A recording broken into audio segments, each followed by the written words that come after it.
호세아 10장 주제와 같은 너의 묵은 땅을 기경하라. 이 부분을 저희가 살펴보고 있습니다.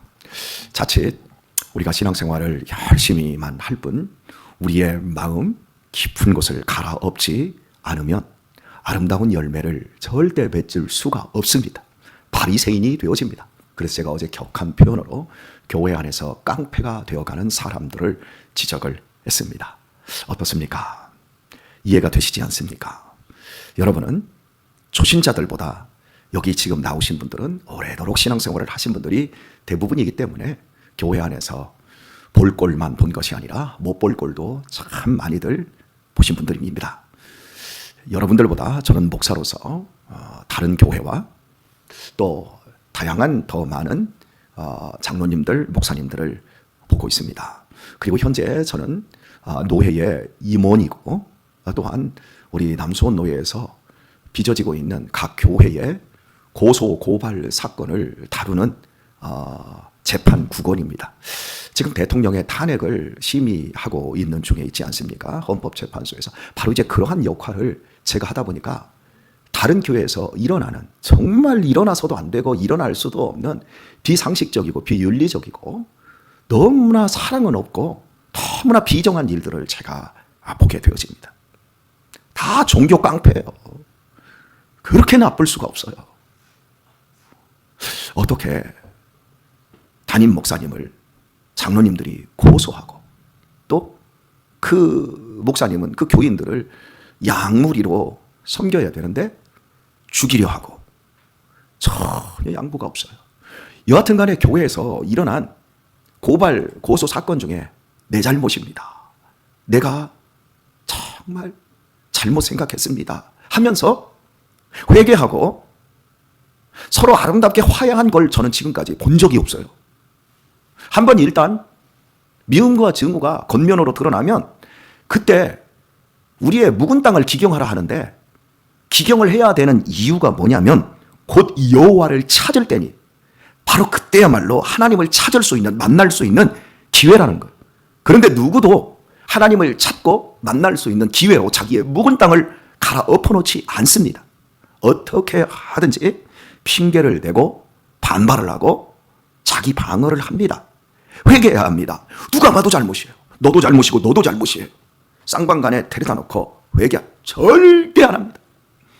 그 얼굴의 표정과 그 눈초리는 마치 저 교도소 안에 들어있는 흉악범보다도 더할 정도로 무섭습니다. 이 얼굴 표정과 눈초리가 그리도 무서운데 그 마음판은 어떻겠습니까? 그런 마음판에 어떻게 성령님이 역사하시고 어떻게 그런 마음판에서 사랑, 희락, 화평, 오래 참음, 자비, 양선, 충성과 같은 열매가, 절제 같은 열매가 맺을 수 있겠습니까? 마음이 부들부들해야지요.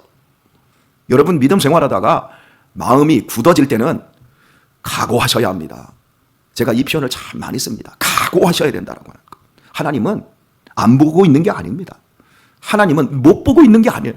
하나님은 힘이 없어서 그러한 일들 처리를 못 하시는 게 아니라 기다려주고 계시는 거예요. 그런데 막상 하나님이 기다려주고 밭을 갈 수 있는 기회를 하나님이 주시고 합력하여 선을 이루어 주시는데도 끝까지 자기의 마음을 갈아엎지 않으면 반드시 하나님이 강력하게 일하시는 날이 옵니다. 무섭지요? 무서워야 합니다. 저는 그런 일을 제가 살아오면서 제가 고집 부리고 제가 땡깡 부리고 결국에는 무시무시한 방법으로 저를 갈아엎으신 이 장면을 저는 많이 경험을 했습니다. 그래서 어지간하면 빨리 갈아엎는 게 제일 좋아요. 여러분이 보시기에 권혁철 목사는 아직도 마음이 강팍한 부분이 많이 있어 보이지요? 그럴 겁니다. 그런데 제 아내에게 한번 물어보십시오. 제가 지난 25년 아내와 살면서 어떻게 제 자신이 갈아엎어졌는지 잘 아실 겁니다. 잘 듣게 되어질 것입니다. 하나님께서 우리를 찾으셔서 우리를 만나 주실 때 그분은 전능하신 하나님이십니다. 만복그런 예수시여 위로하소서. 그분의 위로는 엄청난 겁니다. 여러분, 기네스북에 인류 역사에 가장 행복한 사람으로 등재된 사람이 누군 줄 아세요? 제가 벌써 몇 번 설교를 해서 여러분은 아실 건데 물론 모르실 거라고 저는 생각이 들어집니다. 여러분은 모두 까마귀 고기를 먹었기 때문에 그래서 제가 지금 물으면 고개를 푹 숙일 수밖에 없겠지요. 우리는 내가 생각한 하나님을 섬겨요. 내가 고집하고 있는 하나님을 내 멋대로 섬겨요. 성경이 이야기하고 있고, 그리고 온 세상을 창조하시고 우리를 존재케 하시고 우리를 지금 다스리시는 하나님을 객관적으로 말씀대로 섬기는 게 아니라 내 고집대로 내 생각대로 섬겨요. 그러니까 우리는 이런 것들을 쉽게 넘어가 버리고 적용을 안 해요. 인류 역사 기네스북에 가장 행복한 사람으로 등재된 사람은 꼭 잊어버리지 마십시오. 다윗입니다. 누구라고요? 누구라고요? 다윗입니다. 다윗이 가장 큰 행복자래요. 그 이유가 뭔 줄 아세요? 왕이었어요. 신분적으로, 경제적으로, 관계적으로. 이 이스라엘 역사에서 가장 추앙받고 존경받는 왕이에요. 여러분, 교회 안 다니는 사람들도 저 절간에 있는 주지도 다윗을 알아요. 솔로몬을 알아요. 솔로몬이 얼마나 대단한 왕이었습니까? 한번 확인해 볼까요? 우리 절간에서 귀의하셔서 우리 신앙생활 이제 하신 지 이제 3년이 아직 채 안 되고 계신 우리 공영복 성도님, 교회 오기 전에 솔로몬 아셨죠? 아셨다고 하잖아요. 다 안다니까요.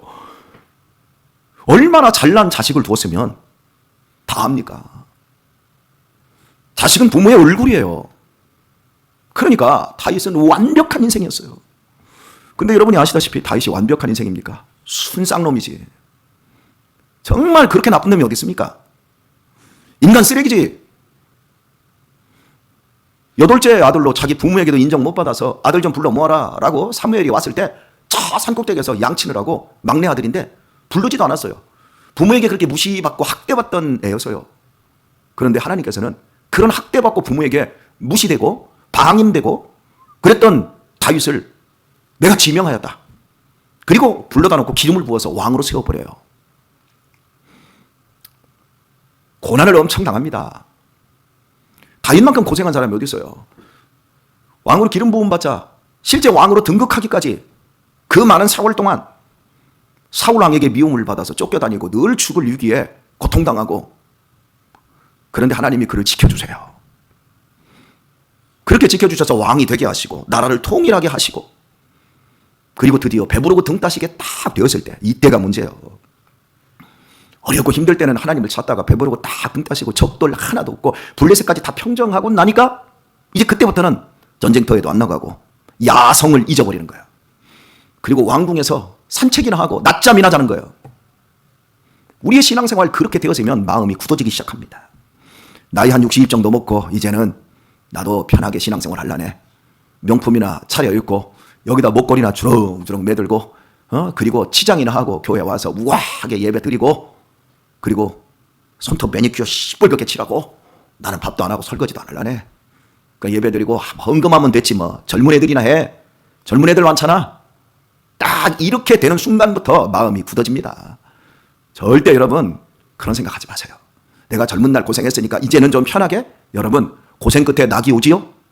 여러분 보세요. 주변에 젊어서 고생 죽으라고 했던 사람들이 늙어서 이제 좀 편하게 살고 돈 걱정 안 하고 여행도 다니고 맛있는 것도 먹고 그러려고 하면 꼭 병 걸려. 그래서 죽어요. 그래서 인생은 끝까지 나는 고생할래요. 나는 주님 섬길래요. 이 자세를 가져야 하나님께서 여러분에게 건강과 만사 형통을 주십니다. 할렐루야. 아멘. 크게 할렐루야. 그렇습니다. 마음이 굳어지는 거예요. 다윗도 예외가 아니었어요. 그래서 낮잠이나 자고 산책이나 하고 그러다 옥상에 올라가서 자기의 군대는 국방장관 요압에게 보내서 야 가서 암만하고 전쟁해. 여러분 전쟁하고 있는데 낮잠 자고 있어요.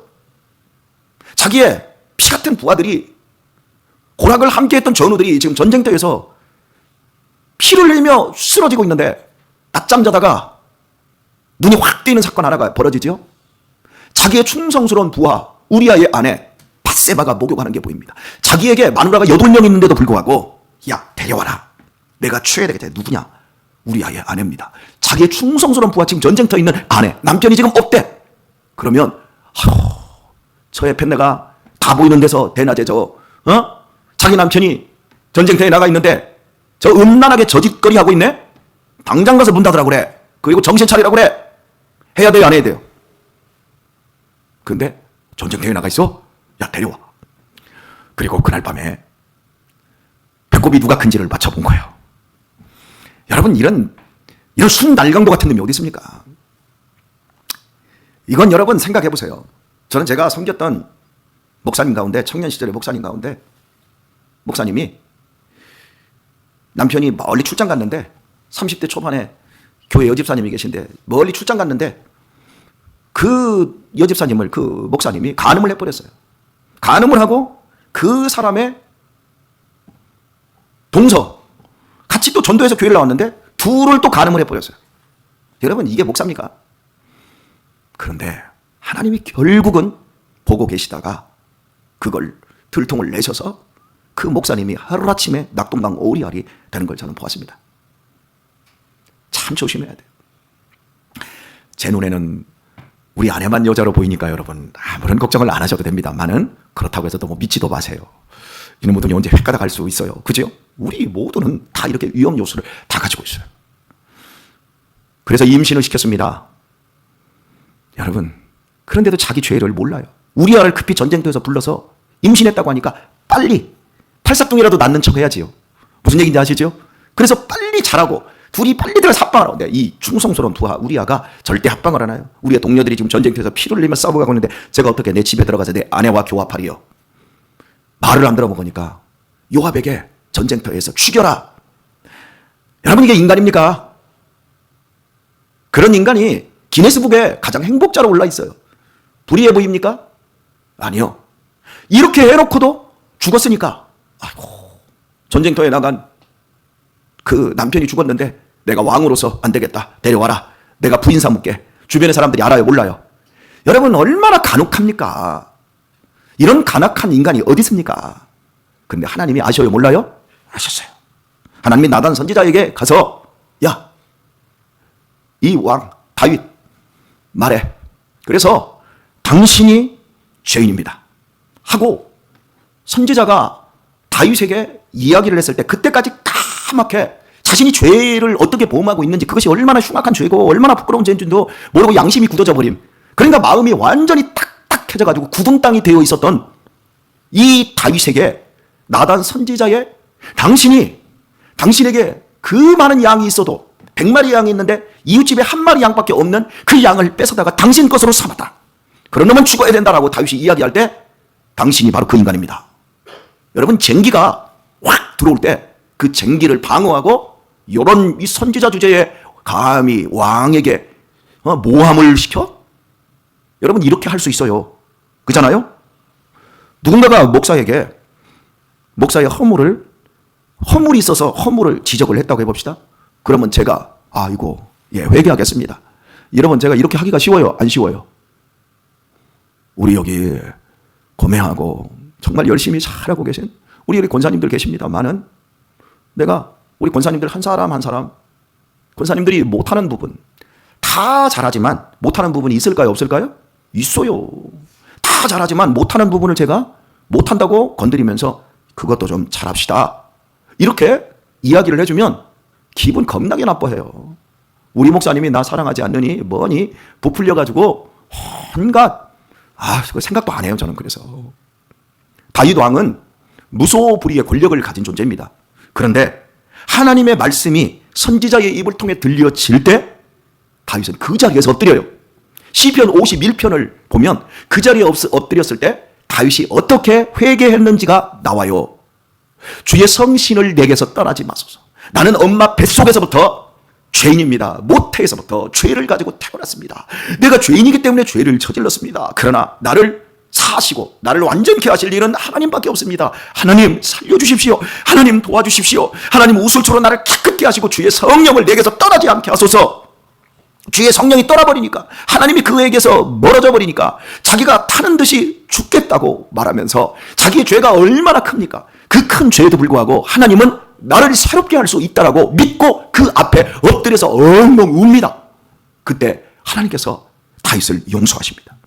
다윗의 죄가 없는 것처럼 덮어버리십니다. 그리고 다윗에게 어마어마한 축복을 내려주셔서 결국 이 세상에서 기네스북에 오르는 행복자가 될 수 있었던 건 죄인이지만 그 죄를 완전히 덮어버리는 전능하신 하나님의 용서와 사죄와 새롭게 하심을 경험했기 때문에 기네스북에 오르는 행복자가 된 거예요.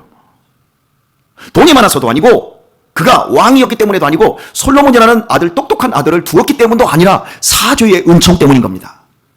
오늘 우리가 믿음 생활하면서 내가 받은 복이 뭐냐면 고집 부릴 필요가 없어요. 방어할 필요가 없어요. 회피할 필요가 없어요. 그냥 내가 지적받는, 하나님의 말씀을 듣다가 깨달아지고 지적받는 죄와 허물이 있으면 하나님 앞에 그냥 나가서 하나님 살려주세요. 나 좀 구해주세요. 이렇게 엎드리면 하나님이 다 용서하시고 다 사해주시고 다 회복하여 주시는 줄 믿습니다. 이런 하나님을 우리가 섬긴단 말이에요. 그래서 이놈의 묵은 땅을 기경해야 돼요. 여기에 362장에 찬송이 전능하신 나의 주 하나님은 능치 못할 일 없네. 여기에 있는데 362장만 누가 띄어갔어요. 내가 그걸 아침에 불러드리려고 그랬더니 그게 없어요. 어떻게 알고 이거라도 띄어가고 싶은 사람이 이걸 띄어갔나 봐. 제 거 여기에 스프레이도 가져가시고 우리 목사님의 물건에는 영험함이 깃들어져서 저런 거 다 가지면 다 좋은가 봐. 이런 사람들이 계신가 봐. 어쨌든 간 옷깃만 만져도 병 나을 줄 알았던 혈루병에 고통하던 여인이 그 믿음대로 되었던 것처럼 믿음대로 될지어다. 어쨌든 간 뛰어갔어요. 그래도 제 기억을 더듬어서 그 노래를 한번 생각해 보죠. 전능하신 나의 주 하나님은 능치 못할 일이 전혀 없네. 우리의 모든 간구도, 우리의 모든 소원도, 우리의 꿈과 그리고 우리의 모든 상처, 우리의 모든 것 다 회복하실 수 있네. 주의 말씀 의지하여 깊은 곳에 금을 던져 오늘 주의 놀라우신 그 일을 경험하여 보라 그러잖아요. 우리가 믿는 하나님은 우리의 죄보다 크십니다. 우리의 허물보다 크십니다. 우리의 잘못보다 크십니다. 우리의 고통보다 크십니다. 우리의 절망보다 크십니다. 우리의 묵은 땅을 깊이 갈아엎기를 축복합니다. 오늘의 말씀을 맺겠습니다. TV 동물농장을 우리 유아가 좀 좋아해요. 그래서 아버지 나 유튜브 하나 볼게 하다가 유튜브를 하나 보는데 점심을 같이 먹다가 유튜브 속에서 뭐가 나오냐면 이 개가, 버림받은 개가 불쌍하니까 이걸 할아버지 할머니가 주워다가 개 키우다가 좀 버리지 좀 마세요. 이게 하나님도 우리 안 버리는데 한번 키웠으면 끝까지 가세요. 어쨌든가 그 웬만하면 방에서 키우지 마시고 밖에서 키우는 쪽으로 하시되, 여러분 어떻게 사람도 잘 못 키우면서 맨 개나 키우면서 자기가 무슨 특별한 사람이냐 하다가 나중에 개 실직 나면 다 버리잖아. 1년에 버려지는 개가 아마 수십만 마리랍니다. 그 치우는 것도 다 돈이래요. 별의별 인간들이 다 있어요. 요즘 어떻든가. 사람 키우세요, 사람. 예. 어쨌든 간 키우다가 버렸는데 이게 불쌍하잖아. 할아버지 할머니가 집에 데려다가 이제 키우는 거예요. 그래서 한 2년 정도 키웠는데 이 개가 온갖 그 주인의 사랑을 다 받는 거예요, 이제. 그런데 할아버지가 이렇게 안고 할머니가 이렇게 쓰다듬으려면 응해요. 이놈의 개가 버려진 개를 데려다가 이렇게 먹이고 이렇게 풍요롭게 해줬는데도 왜 주인이 안 오려고 하면 그러나 해가지고 그 동물농장 그 개 전문가가 가서 가만히 살펴보더니 이렇게 말하더라고요. 개가 상처가 많아서 그렇대. 전에 그 주인에게 버려지는 상처. 사람을 안 믿는 거예요. 자기에게 먹을 것 주고 자기를 입혀주고 자기 머리 깎아주고 다 그러는데도 불구하고 만지지는 못하게 하는 거예요. 그러니까 이렇게 하십시오. 저렇게 하십시오. 이러면서 그 개를 치유하는 이 프로그램이 진행이 되더라고요. 이제 그 중에 하나가 뭐였냐면 이제 다른 개를 가져오는 거예요. 그 개하고 종류가 똑같은 개를 이 키우는 다른 사람을 가져와서 여러 이렇게 마리를 가져와서 그 개 보는 앞에서 주인이 막 쓰다듬어주고 이뻐하고 끌어안고 막 이걸 자꾸 보여주는 거예요. 보여주니까 여러분 개가 그런 게 다 보여주고 있다. 개가 낑낑 막 이러고 있는데 그때 할머니가 가만히 가서 개를 싹 만지려고 하니까 하다가 싹 만지니까 가만히 있는 거예요. 그리고 그 앞에 개들이 행동하는 걸 그대로 보더니 주인에게 싹 안기고 결국에는 이 개가 완전히 치유되어 가지고 주인의 품에 막 달려들고 안고 이렇게 되는 거예요. 난 그걸 보면서 깨달은 게 있어요. 사람이 개만도 못하구나. 개는 아무리 상처가 심해도 주인이 끌어안고 주인이 쓰다듬어주고 주인이 고치려고 할 때 주인에게 달려들어서 저렇게 고쳐지는데, 사람은 한 번 상처받고 한 번 인간관계가 쫑이 나버리면, 저는 지금까지 이 교회 안에서 회개하고 새 사람 되고 새로운 관계로 더 좋아지는 사람들을 못 봤어요. 저는 목회하면서 인간관계가 쫑이 안 나고 상처를 안 받기 위해서 얼마나 노력하고 얼마나 피곤하고 얼마나 힘들어하는지, 이런 것 이전 이 정도만 했지 그렇게 10년 동안 15년 동안 잘 서로를 사랑하고 보다듬어주고 10년 동안 차 타고 다니면서 새벽 예배도 그렇게 한 번 했어도 말 한마디에 이런 걸 보면서 비애감을 느껴요. 사람이 정말 개만도 못하구나. 우리가 믿는 하나님이 내가 만든 하나님이지 성경에 있는 다윗을 변화시킨 하나님도 아니고, 여러분 혼내는 소리가 아니고 막 속상해서 그래요. 회개하면 더 하나님을 크게 만날 텐데. 그렇죠? 우리가 잘못했을 때 회개하고 새로워지면 잘못을 솔직하게 인정하고 하나님 살려주세요. 하나님의 말씀대로 순종하겠습니다. 그러면 더 큰 복을 받을 텐데. 하나님이 복 주시려고 하나님이 본문을 보세요. 너희 묵은 땅을 기경하라 할 때 지금이 곧 여호와를 찾을 때니 앞에서 그 말씀을 먼저 배치해 놓고 있어요. 여러분 인생에서 고난과 아픔과 괴로움이 있고 여러분의 인생에 원망이 있고 여러분의 인생에 엄청난 상처가 있습니까? 하나님께서 여러분을 끌어안아 주시기 위해서 너희 묵은 땅을 갈아엎어라. 너희의 그 성격, 너희의 그 못난 인격 그거 이제 다 갈아엎고 나한테 맡기지 않을래? 그런데 도망가 버려요. 회피해 버려요. 자기의 욕망과 자기의 성질머리에 굴복해 버려요. 그런 교회들, 그런 성도들 무슨 복을 누릴 수 있겠어요? 우리 나의 주 하나님은 째째한 하나님 아니에요. 나를 내몰라 하는 하나님의 반드시 우리에게 응답하시는 하나님이에요. 회피하고 도망 다녀보세요. 나중에 정말 각오해야 될 그날 옵니다. 그러나 우리가 하나님으로 인정해드리고 다윗처럼 섬기면 인류 역사에 다윗을 능가하는 최고의 복된 성도가 될 줄 믿습니다. 우리 이런 교우들, 이런 복 있는 성도들 다 되시길 예수님의 이름으로 축원합니다.